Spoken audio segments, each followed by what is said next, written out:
Oi pessoal, tudo bem? Na lição de hoje, nosso tema de lição de hoje é Jesus no Getsemane. Então a gente já está caminhando para o final da revista, né? Estamos na lição 10, então está caminhando já para o seu fim. Nessa lição a gente vai entender um pouquinho como foi a agonia que Jesus passou no Getsemane, como foi essa passagem. E nosso texto bíblico está baseado em Lucas 22, do 39 a 53, tá bom? A palavra Getsemane, por curiosidade, significa literalmente prensa de azeite. Porque no Getsemane era costume irem produtores de azeite se reuniam nesse local. E lá eles prensavam o fruto da oliva, né, que é a fruta que origina o azeite, e lá eles prensavam para transformar aquele fruto em óleo de azeite. E regularmente Jesus ia com seus discípulos orar nesse local. Então a gente vê diversas passagens que ele está no Getsemane, tá? Então, o primeiro tópico da nossa lição é moído por nossos pecados. Não tinha lugar melhor para ser do que o Getsemane, porque é prensa de azeite. E nesse momento, Jesus estava se sentindo prensado, moído, porque ele sabia a agonia que ele ia passar por um pecado que não era dele, eram os nossos pecados. E ele estava profundamente aflito, ele tinha agonia naquele momento. Então a Bíblia diz que não era fácil a missão de Jesus. E nesse momento ele entendia que não era fácil sua missão. E ele estava em profunda agonia. A primeira lição que a gente aprende aqui, porque Jesus pede para Deus nesse momento, né? Se a gente lê a palavra, Lucas 22, se a gente começar a ler ali no 42, ele fala: Pai, se for possível, afasta de mim esse cálice. Ele está falando para Deus que ele está profundamente agoniado. A gente pode ver que a atenção de Jesus nesse momento foi tão grande que as suas lágrimas se converteram em gotas de sangue, ele chorou sangue. E a primeira lição que Jesus deixa nesse momento para nós é que a gente não precisa ter máscaras diante de Deus. Então, se a missão está pesada, se a gente está sentindo que tem algo errado e dentro de nós a gente está agoniado, a gente não precisa ter máscaras, a gente não precisa fingir que está tudo certo. Para Deus a gente pode mostrar todas as nossas faces e até aquela face do nosso medo, da nossa angústia, da nossa insegurança. Porque para Ele não é preciso, não ofende a Deus reconhecer que nós somos limitados, que nós somos fracos. Não ofende ao Senhor a gente falar: Senhor, tá pesado demais, eu acho que eu não vou conseguir. Deus quer que a gente se apresente a Ele da maneira que a gente está. Então, se você no momento se sente fraco, se você se sente desanimado, se apresente a Deus assim e fale para Ele: eu estou desanimado, eu estou fraco, eu estou cansado. E Ele vai entender, porque Ele é Pai e Ele vai suprir as suas necessidades. Mas Jesus também deixa uma segunda lição importante.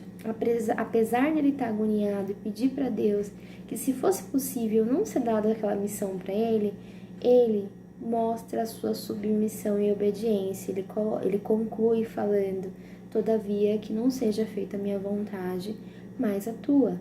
Então Jesus mostra aí obediência, mesmo sendo a missão e o fardo pesado, ele faria aquilo que Deus quer.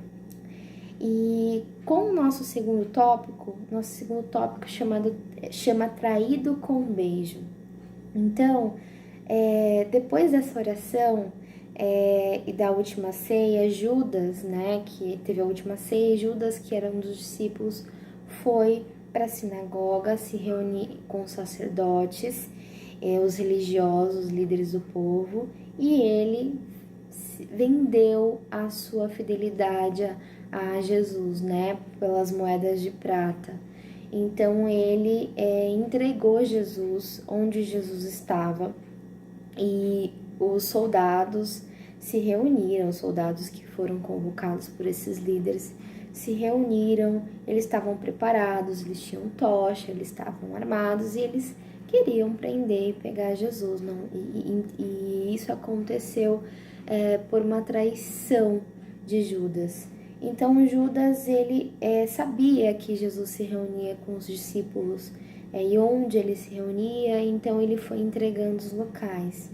E quando chegasse perto, como os soldados não conheciam Jesus, Judas combinou que ele daria um beijo naquele aquele que ele daria um beijo seria quem era Jesus e quem eles deveriam levá-lo.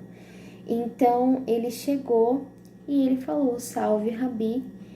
No Getsemane ele chegou e deu um beijo de Jesus. E nesse momento Jesus pergunta para Judas, a gente vê aí em Mateus 26, de 49 e 50, aquele que diz assim: "Então o beija ternamente". Jesus pergunta: "Amigo, para que vieste?".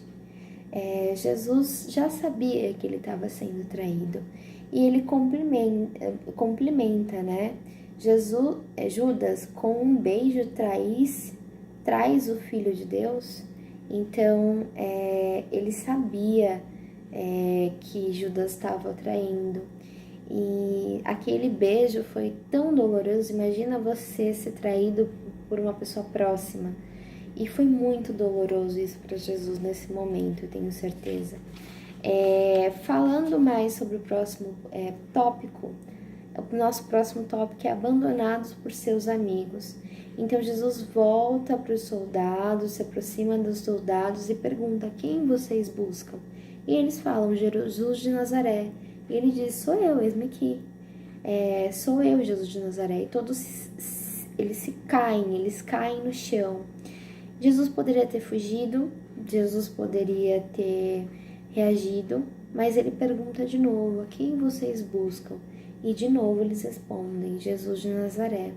Nesse momento, seus discípulos ficam: "E agora? Será que a gente vai para cima deles? Será que a gente luta?". E Pedro, que era o mais estourado, que era o mais impossível, pega a espada e acaba acertando a orelha de Malco, que é um dos soldados, mas Jesus logo o corrige e fala que não é pela espada que Pedro ia ganhar e nem é pela espada, que Jesus não precisava da espada humana, que se ele quisesse, ele pediria para o Pai e anjos sairiam à defesa dele, mas ele queria cumprir a vontade de Deus.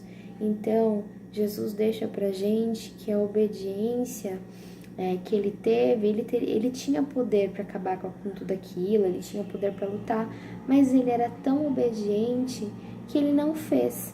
Então, ele aceitou a sua missão. Para concluir, Jesus pede para que deixem os seus discípulos irem e só ele ser preso, para que se cumprisse, né, a missão dele e a profecia. E seus discípulos fogem, né? E acabou deixando sozinho. Então Jesus estava sozinho, em profunda agonia, mas ele foi vitorioso. Então todos aqueles que seguem a Cristo, todos aqueles que aceitam a Jesus são vitoriosos, independente da missão que é dada ou do problema que enfrenta. E graças à missão de Cristo que ele aceitou e ele cumpriu, ele foi obediente, a gente pode ter salvação, a gente pode ter vida eterna, a gente pode ter esperança, porque graças a isso nós fomos salvos. Na hora mais difícil que ele esteve no Getsemane, ele orou a Deus. Então ele deixa pra gente, quando a gente passar por momentos difíceis, a nossa única arma e a arma mais poderosa que a gente pode ter é a oração. Para concluir, para guardar no coração o versículo: Pai, se queres, afasta de mim esse cálice, todavia não seja feita a sua vontade, não seja feita a minha vontade, mas a tua. Lucas 22:42. Obrigada, gente.